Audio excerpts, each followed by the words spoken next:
on that, and then it went to YouTube. Okay. If it goes to YouTube, just minimize the screen, and it should bring you back to your Zoom screen. So use the minimizer up on the right hand side. Yep. Go ahead and minimize your screen. There you go. And there's your Zoom. Okay. You're good to go. All right. So now I can. Now you are live. Now you'll share your screen like you would normally. Okay. There you go. All right. Good luck. All right. Thank you. All right. So now I can. Now you are live. Now you'll share your screen.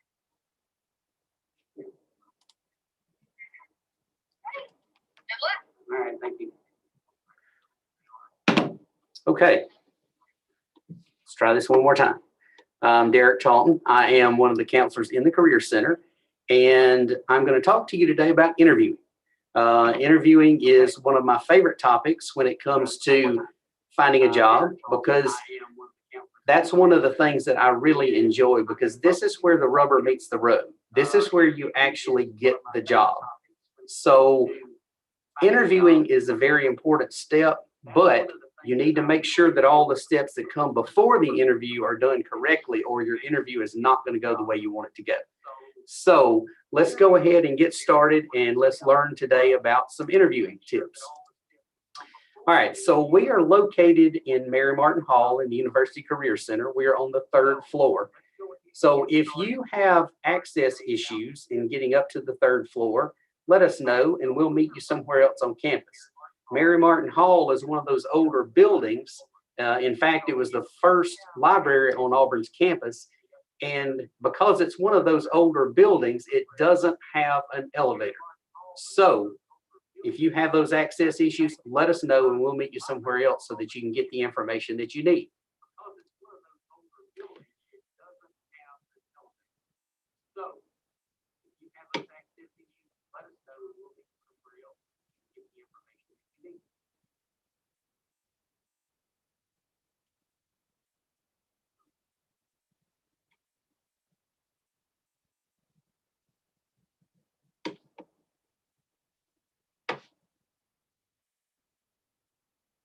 All right, hang on just a minute. I'm having some other kind of difficulty with the screens here. Hang on.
Okay, let's press on and see if we can make this work and get this finished, okay? So when we talk about an interview, what's the purpose of an interview? Basically, an interview is to get you a job. That's what you're trying to do. It's not a test. It's not a competition. It's a free exchange of accurate information, because what the employer is trying to do is to see if you're going to be a good fit, and you're trying to see if they're going to be a good fit for you. That's what you're looking for. So you want to make sure that you are a good fit and they're a good fit for you, because that way you're going to be happy and they're going to be happy with you. That's what we're looking for. So before you actually get to the interview, what you need to do is you need to do your research. The more you know about the company, the better off you're going to be. The more you know about the position, the better off you're going to be. You want to know the responsibilities. You want to know the salary range. We find that out through salary.com and glassdoor.com. You want to know the advancement potential. Do you have a way to move up with the company? Then you want to know the skills that you need to do a good job. Now you can find that out at ONET or the Occupational Outlook Handbook to make sure that you have the skills necessary to do a good job in your new position. You also want to know about yourself. You want to know what skills you have. You want to know your accomplishments, and you want to know your resume. You want to know everything about that resume. You want to own every word on the page so that if you get asked a question about that resume, then you can answer it. You don't have to think about it. That's why it's best for you to write your own resume rather than having somebody write it for you. And so then we put it all together and figure out how we fit the position and the company. So in our preparation, the things that we try to find out: who's going to be conducting the interview? What are their titles? How many people are going to be involved in the interview? Is it a panel interview, one-on-one? What type of interview are you going to have? So you want to know all of these things, because if your job title or the job title of the person doing the interview is higher up in the chain of command, that may be your last interview. If they're more likely to be your supervisor or even the HR person, you may have more interviews after that. So you want to find out who's going to be in the room. You want to know when the interview will occur. What's the exact time? How long will it run? Do you need to complete an application on site? If you need to complete that application on site, you probably need to take some more information with you regarding the places that you worked before, your supervisors' names, their phone numbers, email addresses, and things like that. Things that typically would not be on your resume. What type of interview are you going to have? Where will the interview be taking place? You want to know the exact location, the address, building, room number. The worst thing that could happen to you is you get to a place and there are two different buildings and you go to the wrong one and you don't have time to get to the other one and still be on time for your interview. So make sure you know exactly where you're going. Find out where you should park. Do you have to pay to park, or do they have free parking? And then get there about 10 to 15 minutes early, because you want to have time to, get yourself settled down after driving in, comb your hair, maybe ladies freshen up your makeup or something like that so that you can present yourself at your professional best. Now, some of the things that you need to talk about in your interview are some of these NACE career ready competencies. Things like leadership, teamwork, communications, professionalism. Those are things that are important that you need to talk about in the interview so that you can make sure that they know who you are and the things that you can do. Now, some of our most common interviews, phone interviews, we have long distance interviews, especially right now, we're doing a lot of things over Zoom and things like that. In-person interviews, hopefully we'll get back to those pretty soon. You can have a group or a panel interview. You can also have an interview over food. You may get invited to breakfast, lunch, or dinner and have to eat with people that are working for the company. And there's a certain way that you need to handle that too. And we'll talk about that in just a little bit. So let's go back and talk about phone interviews, what you should do. The first thing you need to do is to be in a room with no distractions. You want to make sure that you can concentrate on what you're doing and talk to the interviewer without being interrupted. So if you have roommates, you might want to ask them to leave. You could find a room at the library or here in Mary Martin Hall on the 4th floor, and you could have a room reserved for you and do an interview where you have no distractions. You also want to think about dressing up. Now, it's a phone interview, so you think, well, that's probably not necessary. But When you dress up, that puts you in that professional frame of mind so that you're able to present your professional best self. You need to prepare. Make sure that you know exactly what you're doing and exactly what you're going to say. And because it's a phone interview, you can have your cheat sheets on the desk or the table, wherever you are. They're not going to see them because it's a phone interview, and that gives you a way to make sure that you talk about the things that you want to talk about. And you need to make sure that you listen.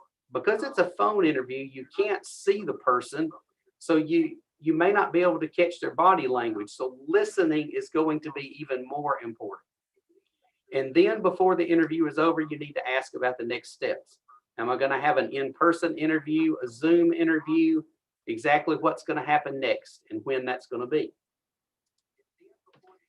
Now let's talk about long distance interviews. Again, you want to be in a room with no distractions, no background noises. If you have pets, you might want to send them to a play date or something like that, or find another place where you can go. Again, you need to dress up. This time they can see you because you're going to be over Zoom or Skype or something like that. Make sure that your cheat sheets are off camera. It's okay to use them, but just make sure that the interviewer can't see them. And then practice to ensure that your equipment works properly. You want to make sure that your camera, your microphone, everything works the way it's supposed to. So when you have in-person interviews, and like I said, hopefully we'll get back to those pretty soon. So what do you bring with you? You need to take enough copies of your resume, printed on resume paper, to give each person in the interview. So if you know that you're going to interview in front of a panel, see if you can find out how many people are going to be there. Take a copy of your resume for each one of them.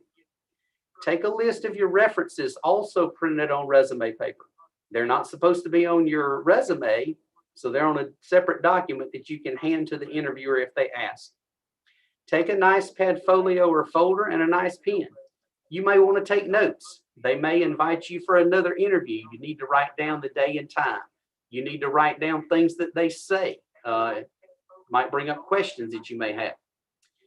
If you're in a profession where you need a portfolio, like if you're in graphic design or apparel merchandising, something like that, take your portfolio with you. Your professional dress. You need to make sure that you are dressed at your professional best.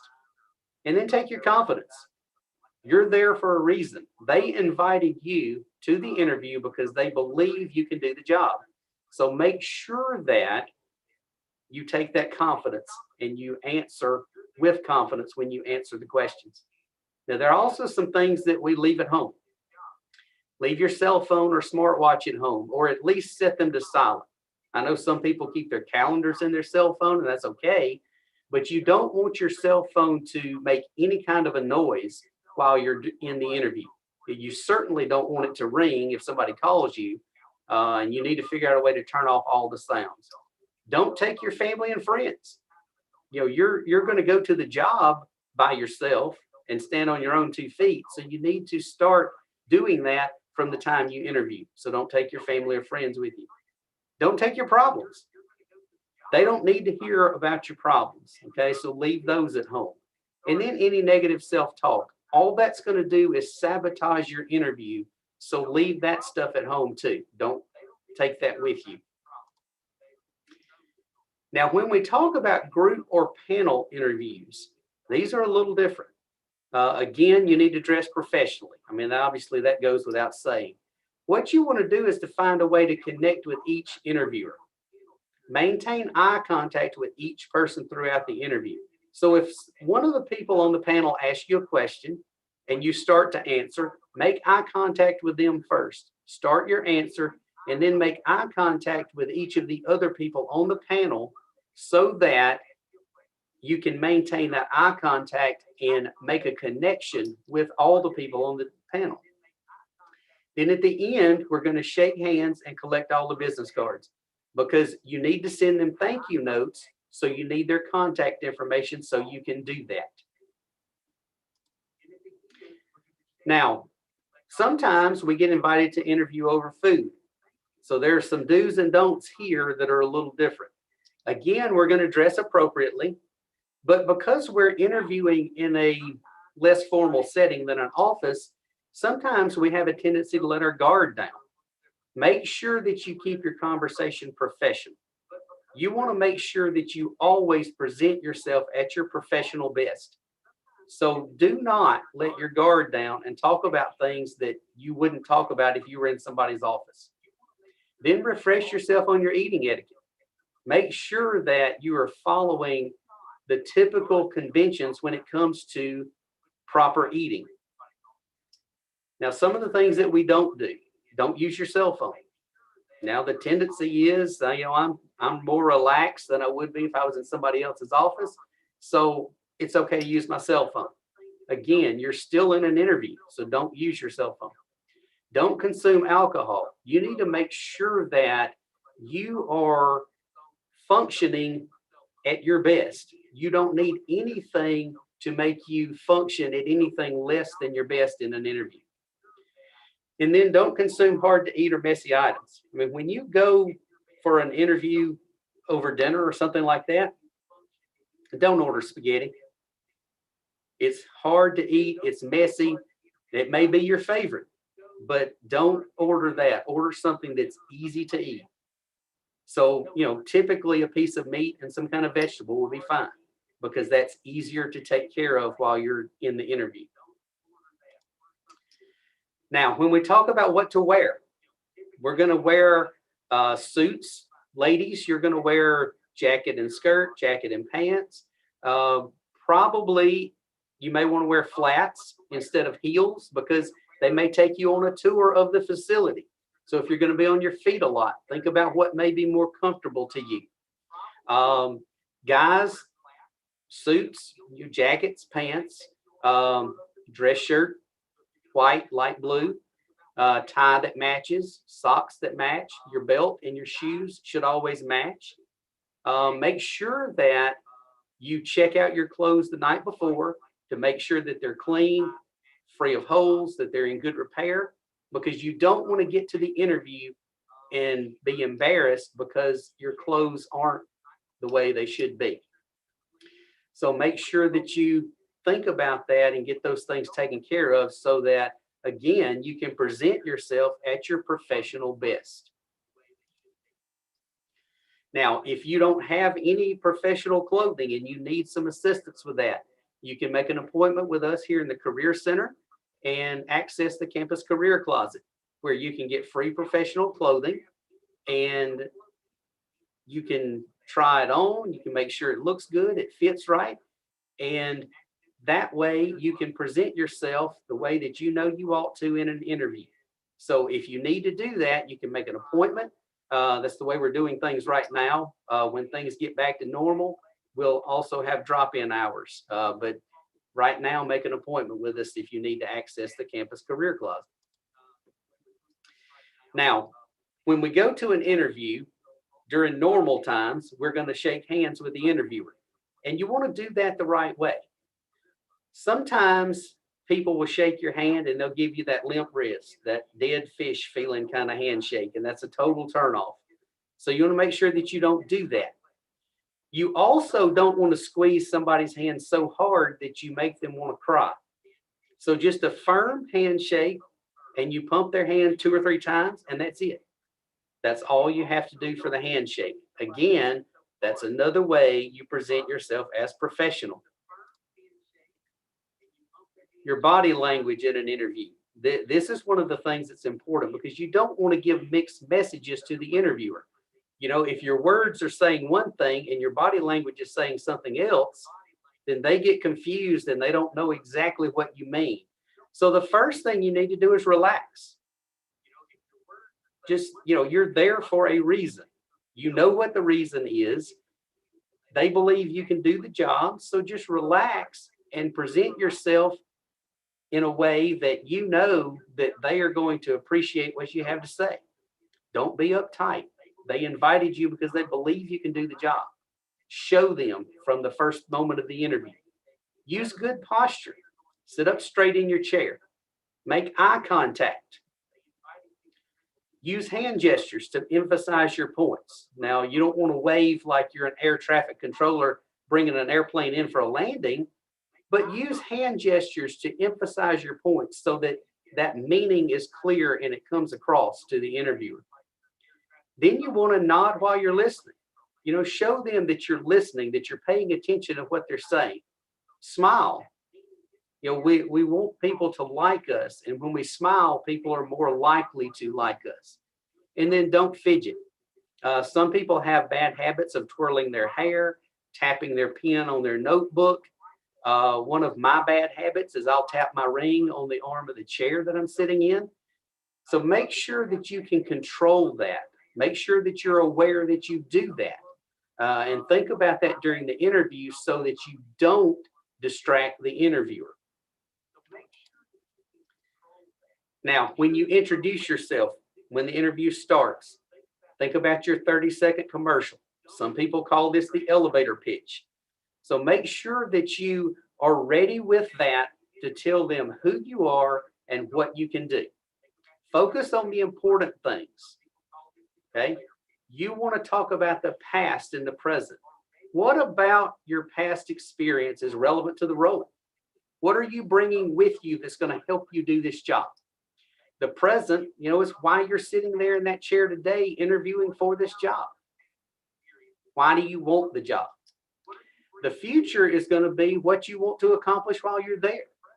Let them know what your goals are and what you think you can do to help the company. And then talk about your fit. How does your past and future fit in with the company and the position so that they know that you've thought about it, you've thought through their job and your skills, and you know how they match up. Now, when you're in the interview, a lot of times you're going to get behavioral-based questions. These focus on your experiences, your behaviors, your knowledge, your skills, abilities, things that are related to the job. The reason that interviewers ask these types of questions is because they believe if you've done something in one setting, that you can do it with their company and you can help their company when you do that. And so these questions are likely to start off with, tell me about a time when. Tell me about a time when you worked with a difficult person. Tell me about a time when you closed a really big deal, something like that. And so we suggest that you use the STAR method to tell your stories. It's an easy way to organize, remember, and tell those stories. And so STAR is an acronym that stands for situation, task, action, and result. So what situation were you in? What task did you have to complete? What actions did you take to complete the task? And what results did you get? And one of the most important things is the result. You want to make sure that the interviewer knows the level of success that you had. So do not leave the result out, because they're hoping that you can bring those same results to their company and make them some money or save them some money or something like that. So make sure that you put those results in there so they know what you can do. Now, when we're in an interview, we are never going to speak badly about a former employer or job. Now, you may have worked for the worst company in the history of the world. You may have worked for the worst boss in the history of the world. Focus on the positives. What did you learn from that experience? Don't go in and badmouth the company and your former boss and things like that, because the new company thinks that when you leave, you'll do the same thing to them. So they're not going to hire you and give you that opportunity. So focus on the positives. What did you learn from working at that company or for that boss? Talk about how that gave you new skills, new abilities. And so highlight those to the interviewer so that they know that you take the positive from every situation and you learn from that. Avoid ums and nervous laughter. Don't say after every word. Some people say like after every word. Don't do that. If you know that you do that in your typical speech, make sure that you work hard to get that out of your speech for an interview. Because again, you're going to distract the interviewer. If you're saying or like or something like that, the interviewer may stop listening to you and start counting how many times you do that. I've been an interviewer before, and I've done that. The interviewee distracted me so badly that I couldn't concentrate on what they were saying. So I started counting the number of times they said or like or one of those filler words. And you have to stay professional. You absolutely cannot use profanity in your interview. Even if the person interviewing you is using every four-letter word that you've ever heard and some you haven't heard, you can't do that. You need to stay professional. Make sure you tell your stories. We love it when people tell us stories. Interviewers are no different. They love to hear about the things that you've done, the successes that you've had.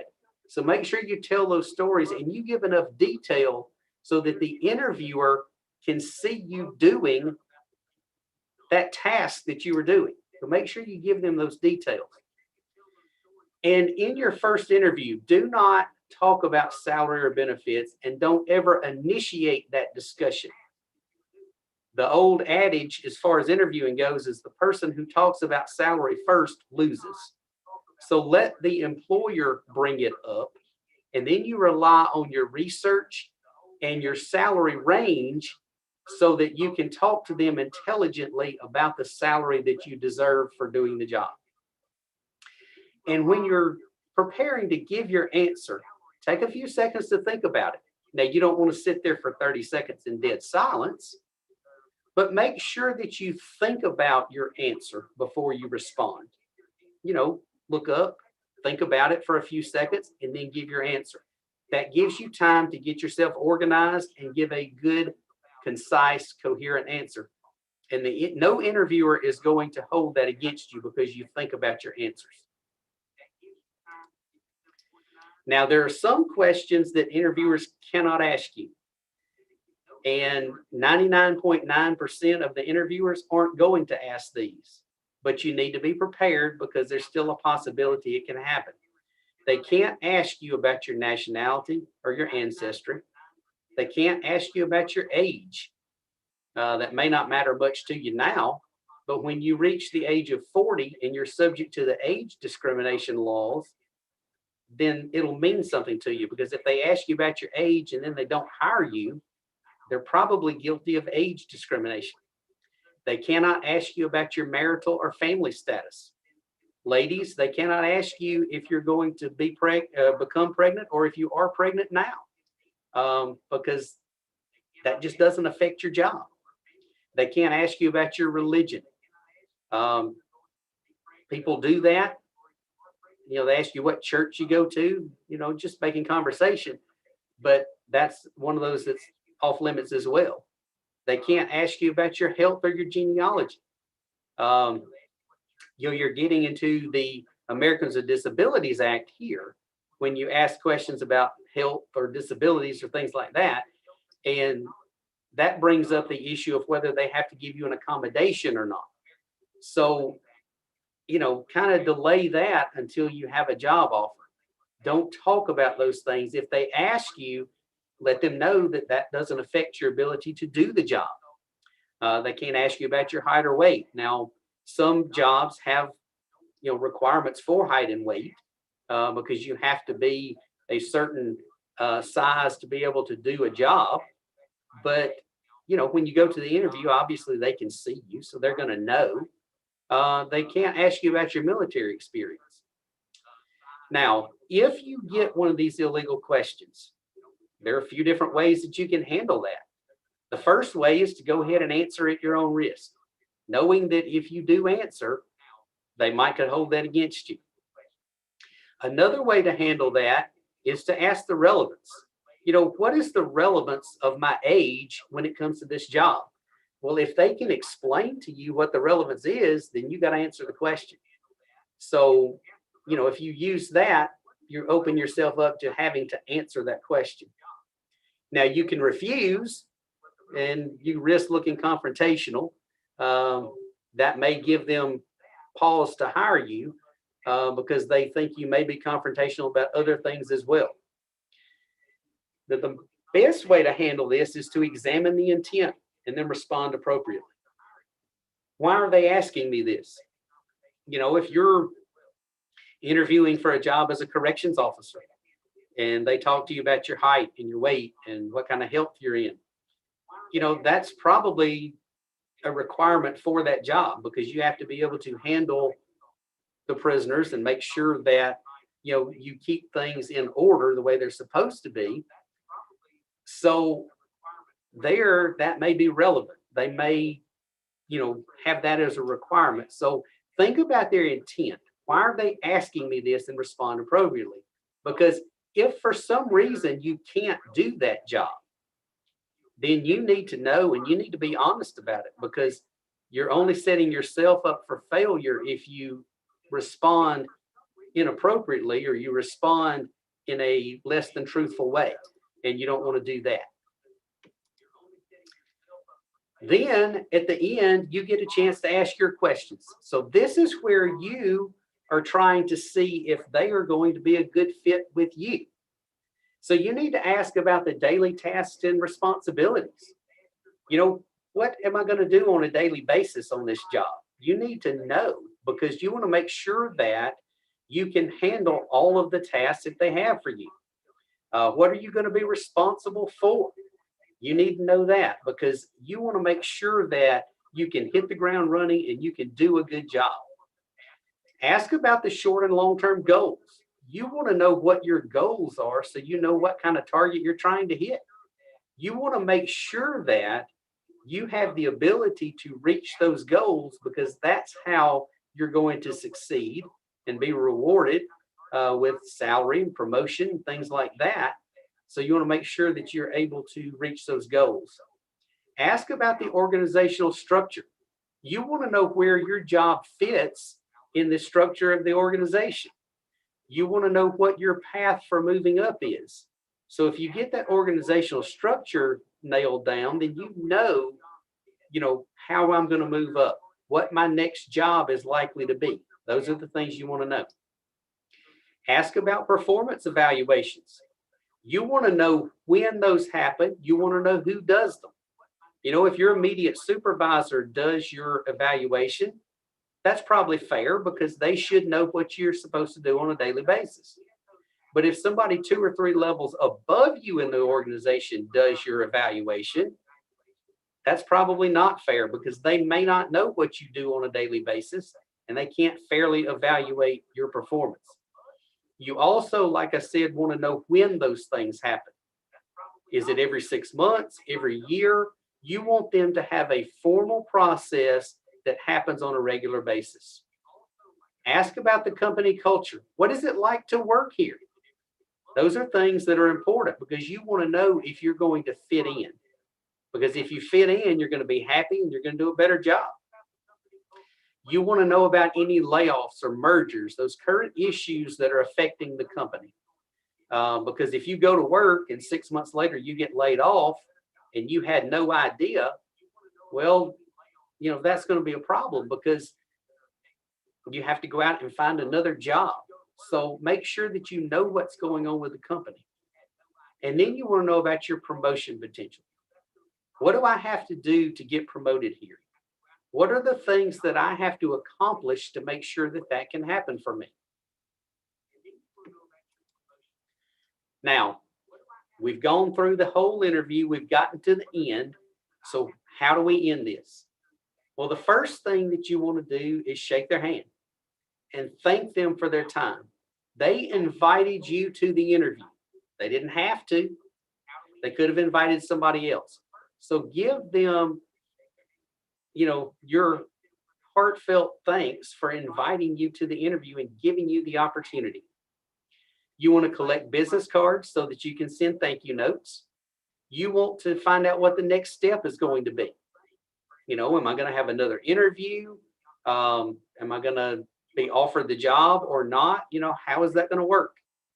Then send thank you letters to each interviewer. Now, if you interview with a panel, you may have to send 5 or 6 thank you letters, but that's okay. Make sure that you do that. Now, one of the rules when we send thank you letters, and I get this question all the time, do I need to send an actual letter or card, or can I send an email? Well, the answer is it depends. What you want to do is if there's enough time for you to send a handwritten thank you note, then that's the best way to go about it. So if they tell you they're going to make a decision in a week or 2 weeks, send that handwritten thank you note. If they tell you that the decision is going to be made in the next day or two, and you know the mail doesn't have time to get there, then it would be appropriate to send an email at that time. So make sure that you find out when that decision is going to be made so you know what to do. And then follow up. If the company tells you, hey, we're going to make a decision in a week, and a week goes by and you haven't heard anything, call them and ask. You want to make sure that you follow up so that you know if a decision has been made or did they push it back. Some companies will tell you they're going to make a decision in a week and then something happens, they have to push it back. So just know, and that gives you another chance to show your professional best. When you follow up, let them know, that you're excited for the opportunity, that if they haven't made the decision yet, that you certainly want to make sure that you're considered for that. So that gives you one more chance to let them know how you feel. Now, let's say that things go well and they make you an offer. Don't accept it right away. You want to make sure that you take the time to think about it. You think about everything that happened, the way the interview went, and what your opinions of the company are. So don't accept that right away.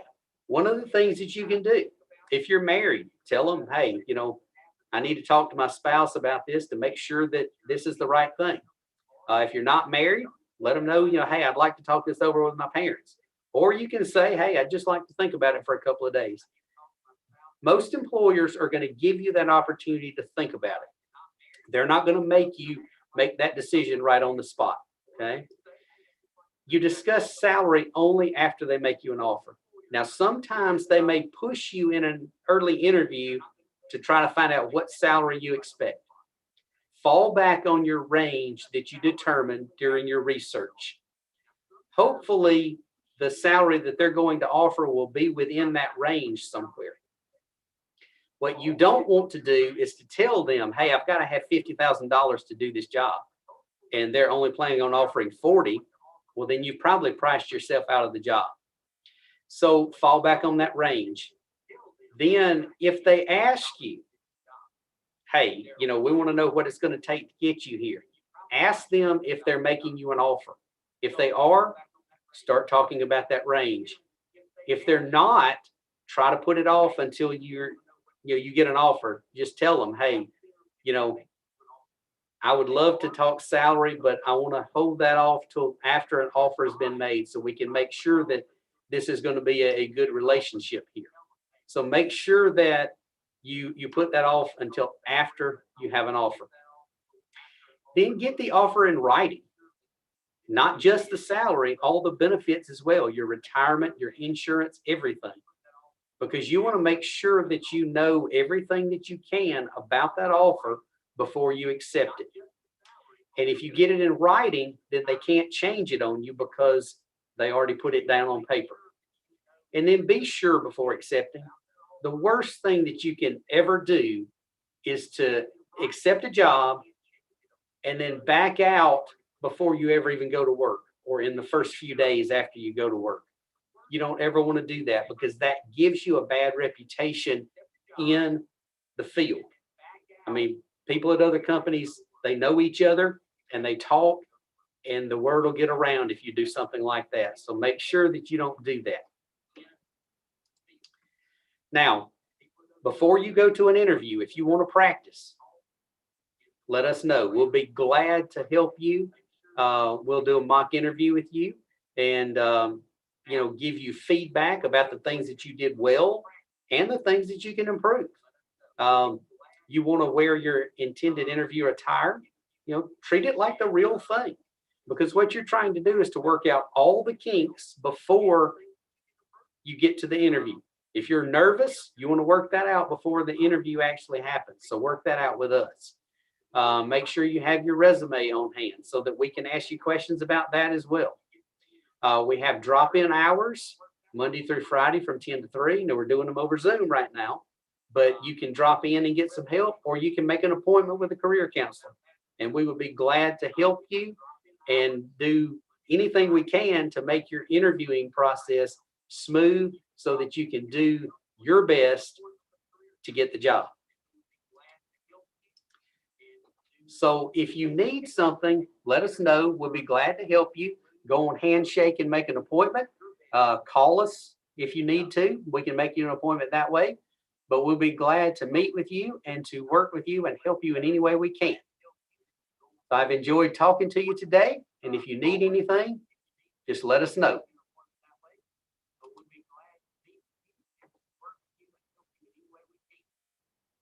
I've enjoyed talking to you today. If you need anything, just let us know.